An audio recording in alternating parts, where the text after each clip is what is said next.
तुम्ही भरलेली वांगी बनवली असेल, भरलेली कारले सुद्धा बनवली असेल, पण भरलेली कांद्याची भाजी बनवली का हे मला कमेंटमध्ये सांगा. तर आज बनवूया कांद्याची भाजी. बनवण्यासाठी कांद्याचं मागचं पुढचं देठ काढून त्याला क्रॉसमध्ये असा चिरा मारून बाजूला ठेवून घ्यायचा. मसाला बनवण्यासाठी अर्धा वाटी शेंगदाणे लो फ्लेमवर भाजून घ्यायचे.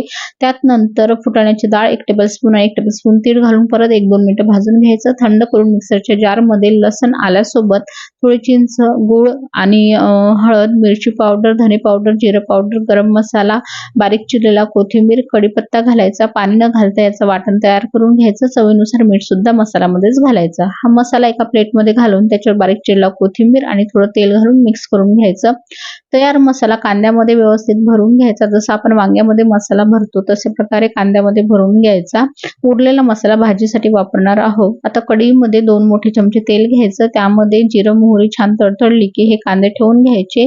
लो टू मीडियम फ्लेमवर 1-2 मिनिटं एका साईडला फ्राय करून घेतले की दुसरी साईड पलटून दुसरी साईड सुद्धा 3-4 मिनिटं मस्त फ्राय करून घ्यायची. नंतर यामध्ये कढीपत्ता घालायचा आणि जो मसाला उरला होता तो घालायचा. पूर्ण व्यवस्थित मिक्स करून घ्यायचा. हलक्या हाताने झाकण ठेवून 3-4 मिनिटं शिजवायचा. 3-4 मिनिटांनंतर यामध्ये थोडा पाण्याचा हापका मारायचा. मिक्स करून परत झाकण ठेवून 3-4 मिनिटं शिजवून घ्यायचं. 3-4 मिनिटांनंतर आपली कांद्याची चटपटीत अशी भाजी तयार आहे. बारीक चिरलेल्या कोथिंबीरनी गार्निश करा आणि पराठा, रोटी, भाकर, भात कशाही सोबत खा. खूप टेस्टी लागते. तर नक्की ट्राय करून बघा.